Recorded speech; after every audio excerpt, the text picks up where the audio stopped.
दुश्मन कितनो चाहे करेजा पे वार ना होला। अच्छा लगी तो हाला को के ताली बजावे के बाद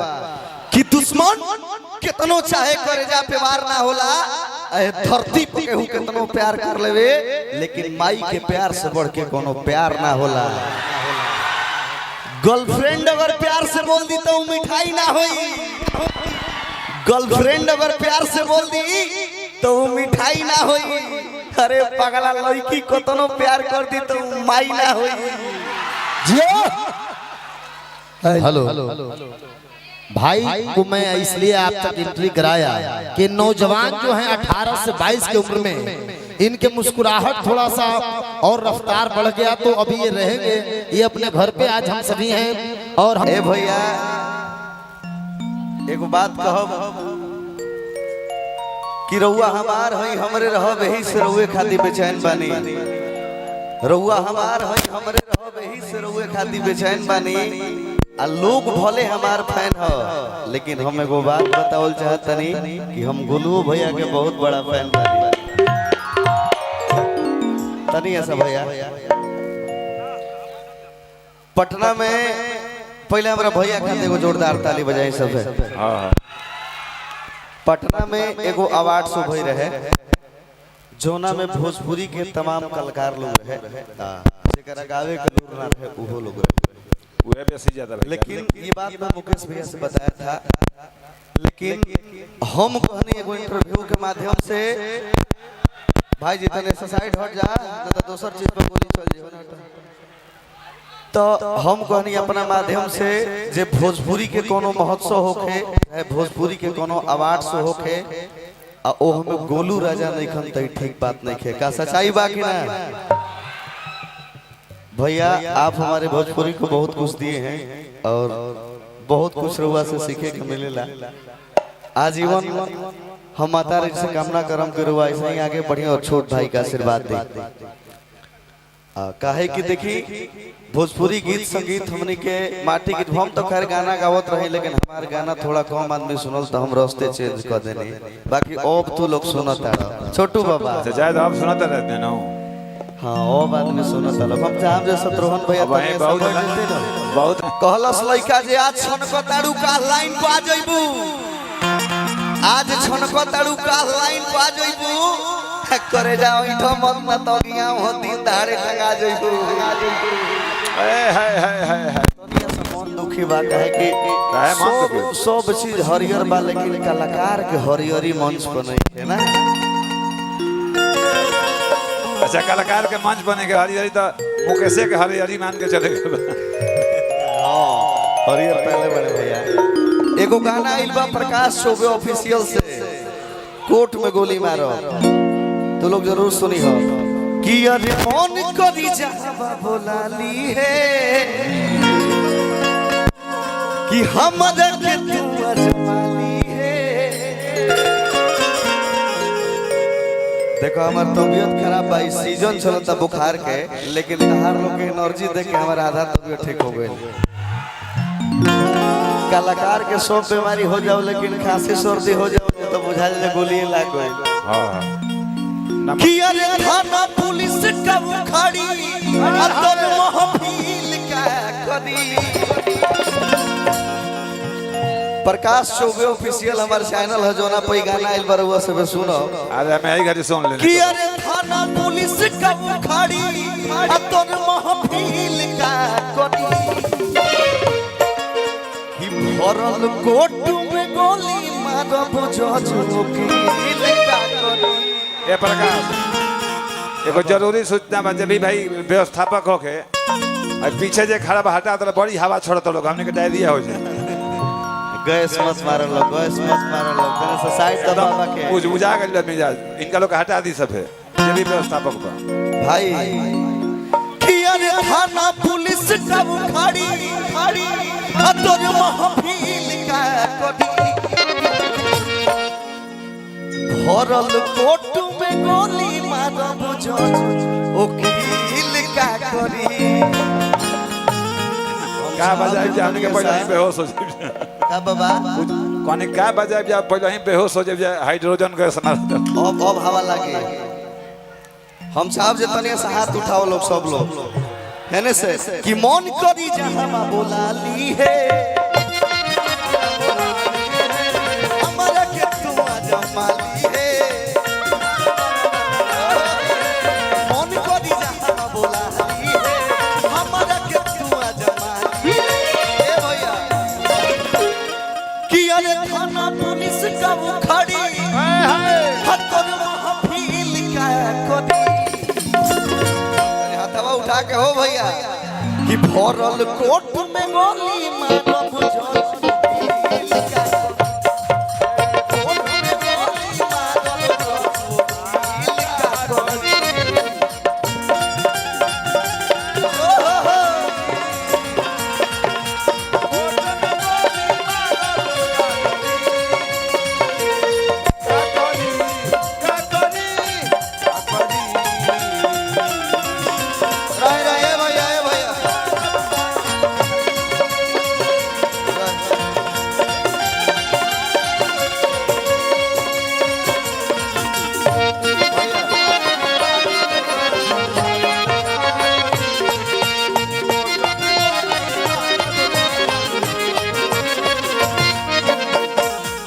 रुपया मिलल बा नामा बुझाते हैं के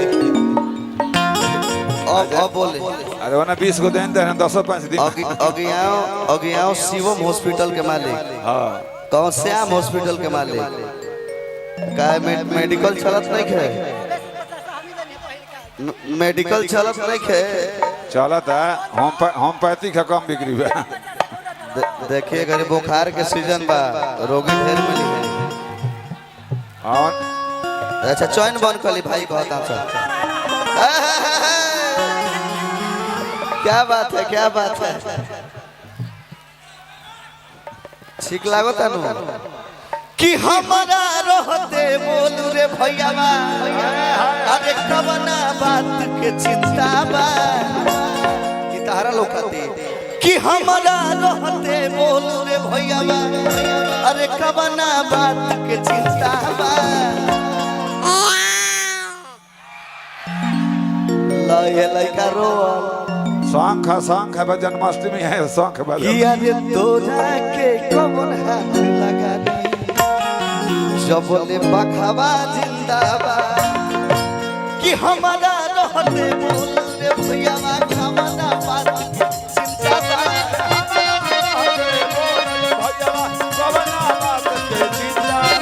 हमारा रहते बोल रे भैया कवना बात के चिंता बा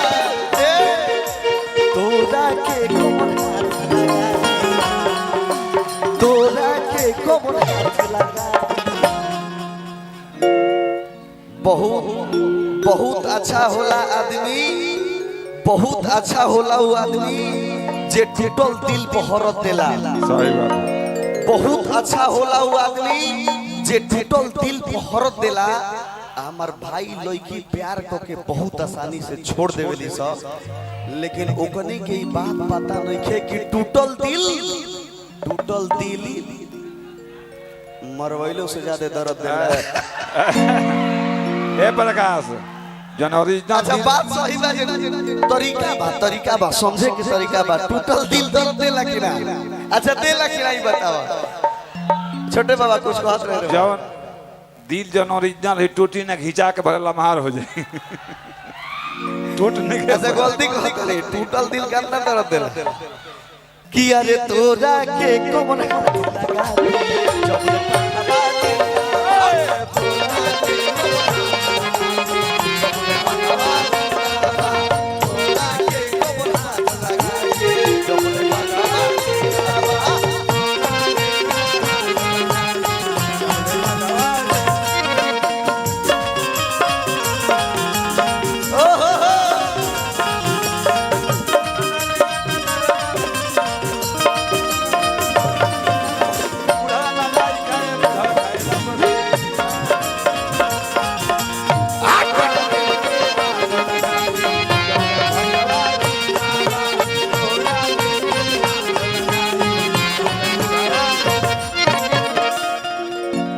अरे नया नया ड्राइवर हो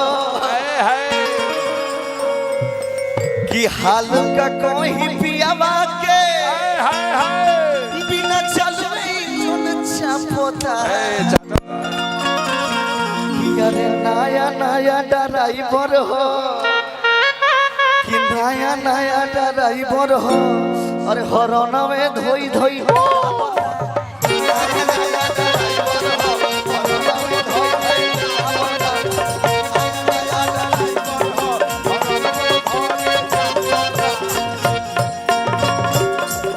अरे हल्का कोई पियावा के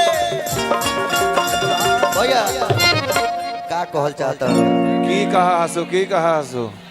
प्यार तू लोग करियो हमर भाई लेकिन केहू जोरे धोखा मत करियो हाँ भाई हम तो प्यार तू लोग करियो हमर भाई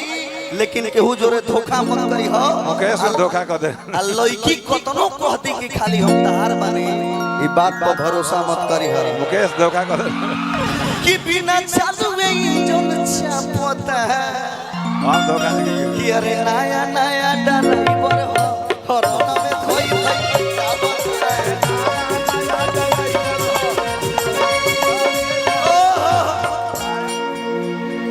है पैसा पैसा स्वागत स्वागत अरे भाई 100 रुपया अक्षय तिवारी हमारे भाई जेकरा का हम बहुत मानीला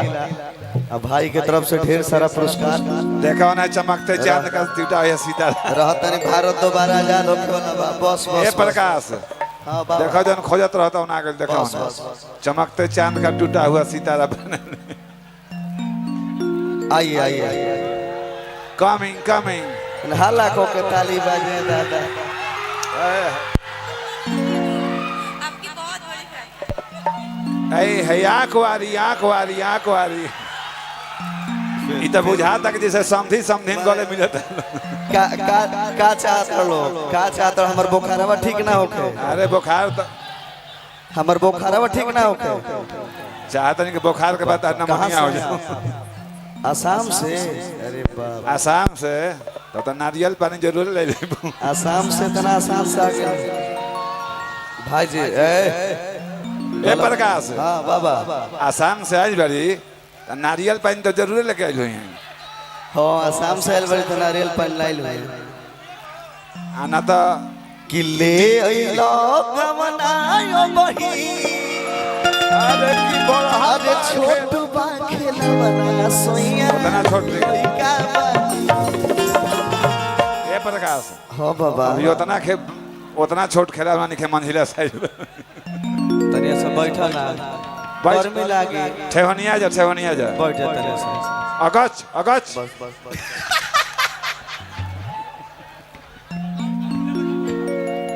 जी जी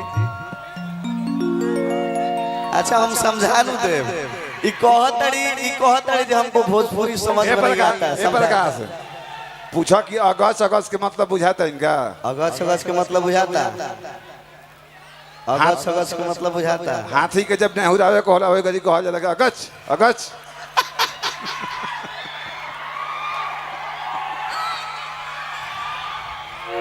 ये नु समझे के बा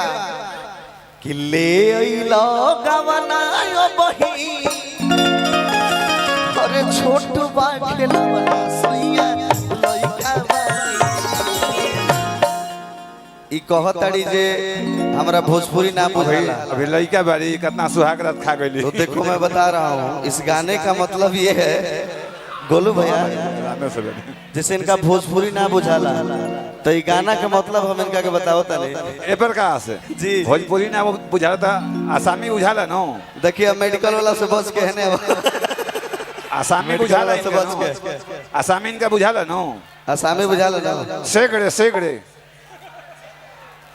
हुन ना भाई भाई भाई भाई भाई जैसे ही कहलिए कि हमरा भोजपुरी ना बुझाला तो इनका के गाना के मतलब बताओ तनी जे औरत एगो आइल मतलब एक लड़की शादी करके आई है अभी खिलौना उसका और वो अपने पति से बता रही है कि मैं अभी बहुत नाजुक हूँ बच्चा हूँ अभी मेरा हर चीज अभी बहुत छोटा है मतलब सोच दिमाग समझ लो तो वो चीज बता रही है कि ले अइलो गवनायो बही अरे छोट बा खेलवना सैया लइका बा इहो बता दो सुती बिछा के सोच जा हाय हाय हाय स्लीपिंग स्लीपिंग जानता रू हमरा धोखा मिला के बाद आज पहला बेर लड़की छुअत नहीं हाय हाय हम छोली का हो धोखा मिला के बाद आज पहला बेर कोनो लड़की के छूले वाली हम ध्यान कुछ उल्टा सीधा ना चढ़े के चाहिए अच्छा छुआ ही वाला है ए राजा लइका बानी अरे सूती बिछा के कुछ दिन तोहरे बिछावना सोया लइका बानी सूती बिछा के कुछ दिन तोहरे बिछावना सोया इहो बता दो अर्थ कर इहो न समझे के बा ए प्रकाश हां ये माने अभी अभी बच्चा हूं कुछ नहीं होगा कुछ दिन बाहर सोइए ये भी बता दो ए राजा अरे लइका सूती बिछा के कुछ दिन तोहरे बिछावना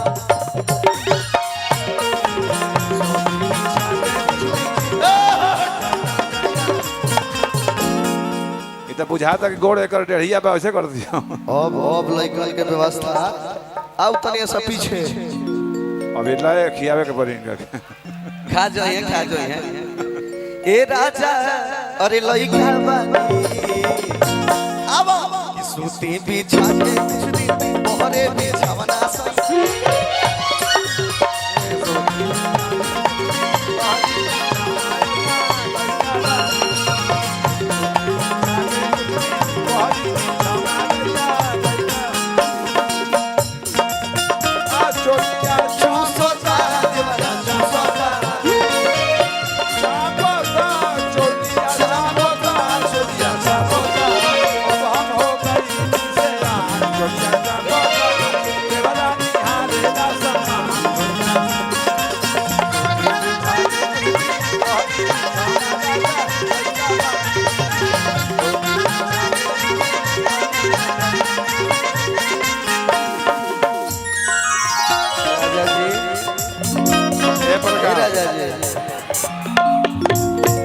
कुछ दिन जानता रहा कैसे इनका में लय प्रवेश होई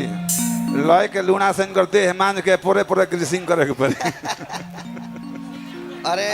अभी छनकतिया कुछ देर में लाइन पे अइबे करी दे ढीला कर दे ढीला कर बड़ा मत लइका बिया लेकिन एक ना एक दिन तो कहबे करी खाई खाई कि कली कुम्हिलाए दी लाए दी गोटाए दिए राजा जी ओ हो नरम मत रख हमारे बढ़ा कर रखा राजा जी बैठा आए हाँ ओजे करवट जा तो जे बैठा हाँ देखिए रुक जा देखिए कहीं से खिड़की खुला नहीं खेलो ना कहीं से खिड़की खुला नहीं खेलो ना तो कुछ लग जाएगा खिड़की खोला बाबा के सीट के लिए बंद नहीं था कि कोली कुम्हिलाए दी और कुटाई दिए राजा जी कि नाल के देव मरिया जी और जोन दी सजा जी ऐसा खड़ा हो आ तब कैसे कि कोली कुम्हिलाए दी कोटाई दिए राजा जी नाल के देव मरिया में जी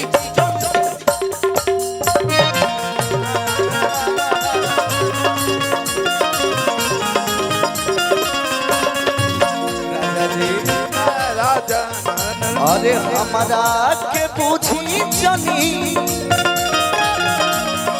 मन के बुझवना राजा लइका बानी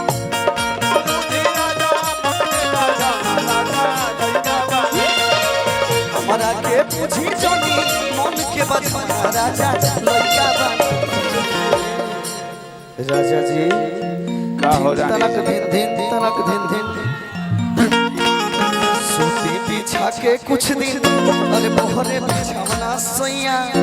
अरे लइका बानी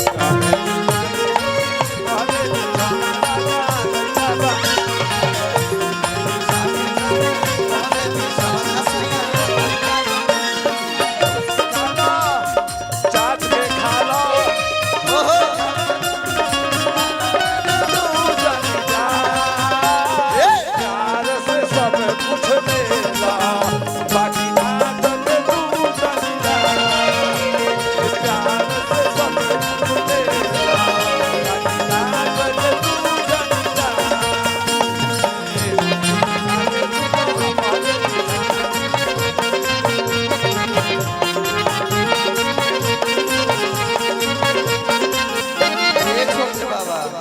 का हो छोटे बाबा अब खाई का होने ठीक बुझाता ना होने हाथ उठे राजा जी करे जा कि धोरी बरियारी जोनी कोहरा ओहो सट ए प्रकाश बाबा कहता की जगह पर दे एकदम ढीला कर जाना जाता था कि धोरी बरियारी जोनी कोहरा और लाउड करो ओ हमारे सुना हे तो छोटू बत्ती कोड़ा अरे